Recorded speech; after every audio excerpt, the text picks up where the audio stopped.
Hello friends, তো আজকে নিয়ে চলে এসেছি হোয়াইট সস পাস্তা। যদিও এটা আমি রান্না করিনি, এটা রান্না করেছে আমার ছেলে আর আমি একটু হেল্প করে দিয়েছি। তো দেখলে কড়াইয়ে দিয়ে দিয়েছি হচ্ছে বাটার। বাটারটা একটু গলে যেতে তারপর আমি দিয়ে দিলাম কুচি কুচি করে রাখা পেঁয়াজ। আমি দিয়ে দিলাম না, দেখতেই পাচ্ছ এটা আমি দিচ্ছি না, দিচ্ছে কিন্তু আমার ছেলে। তো আমি ওকে একটু হেল্প করে দিয়েছি। এই যা কুচু কুচু পেঁয়াজ দিয়ে দিয়েছি আর দিয়ে দিয়েছি এর মধ্যে রসুন। খুব ভালো মতো দেখো, রসুনগুলোও কিন্তু আমি কুচু কুচু করেই দিয়েছি, কোনোটাই বাটিনি কিন্তু। তো এগুলো একটু ভালো মতো নেড়ে নেওয়ার পর দেখলাম ও দিয়ে দিল হচ্ছে ক্যাপসিকাম। তো ক্যাপসিকাম দিয়ে একটুখানি ভালো মতো নাড়াচাড়া করে নুনটা কিন্তু আমি দিয়েছি, নুন দিলাম আমি, নুনটা আমি দিয়েছি। ও বললো মা তুমি নুনটা দাও, নুনটাও পারবে না দিতে। তো নুনটা দিয়ে ভালো করে একটু নাড়াচাড়া করার পর দিয়ে দিল চিলি ফ্লেক্স। এটাও আমি দিয়েছি চিলি ফ্লেক্সটা।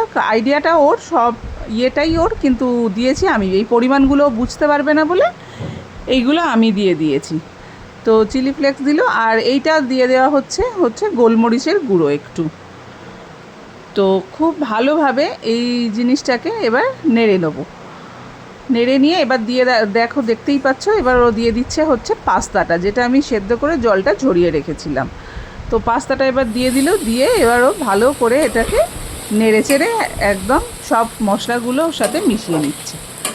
হয়ে গেল পাস্তাটা। এইবার বানানো হবে হোয়াইট সসটা। তো আবার দিয়ে দেওয়া হয়েছে বাটার। কড়াইটার মধ্যে আবার বাটার দিয়ে দেওয়া হয়েছে। বাটারটা একটুখানি গলে গেলে, মানে গলে, এটাকে গলতে একটু যতটুকু টাইম লাগছে, গলে গেছে বাটারটা পুরোটাই। বাটারটা গলে যাওয়ার পর এর মধ্যে দিয়ে দিচ্ছে একটু কর্নফ্লাওয়ার, দেখতেই পাচ্ছ। আর কর্নফ্লাওয়ারটা যখন ও দিচ্ছিল আমি এটাকে নাড়ছিলাম, বিকজ ওটা না নাড়লে ওটা কিন্তু একদম ডেলা ডেলা হয়ে যেত। তো ওই জন্য কর্নফ্লাওয়ারটা দিয়ে ও দিচ্ছিল, আমি নাড়ছিলাম। এইবার দিয়ে দিল হচ্ছে 1 কাপ দুধ। এখন আমি নাড়ছিলাম, না হলে জিনিসটা ডেলা হয়ে যাবে।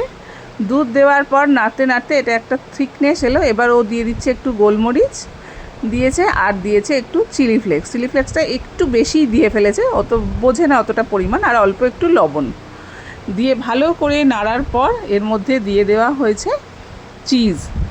তো ও চিজটা একটু ভালোবাসে, তো সেই কারণে একটা জায়গায় 2টো চিজ দিয়েছিল। ঠিক আছে, তো তোমরা চাইলে যে যেরকম খাবে সেই রকম অনুযায়ী দিতে পারো। তো এই হলো, চিজটা দিয়ে দিল, দিয়ে এই দেখো আর একটা দিয়ে দিল, মানে 2খানা দিয়েছে। দিয়ে ভালো করে মেল্ট হয়ে গেলে এইবার পাস্তাটা ওর মধ্যে ঢেলে নিল, যেটা করে রাখা হয়েছিল। তো এবার ভালো করে এটাকে নেড়ে চেড়ে সুন্দর করে মিশিয়ে নামিয়ে নেওয়া হয়ে গেল হোয়াইট সস পাস্তা। ও এটা ভীষণ ভালোবাসে, অনেক দিন ধরেই বলছিল। আমি বলেছি আমি করব না, তুই কর। তো ও আজকে তাই করেছিল এটা। তো খেতে ভালোই হয়েছিল, যদিও আমি অতটা ভালোবাসি না এটা, তাও খেতে ভালোই হয়েছিল। যাই হোক, যদি ভিডিওটা ভালো লাগে একটু লাইক করে দিও আর সাবস্ক্রাইব করে দিও।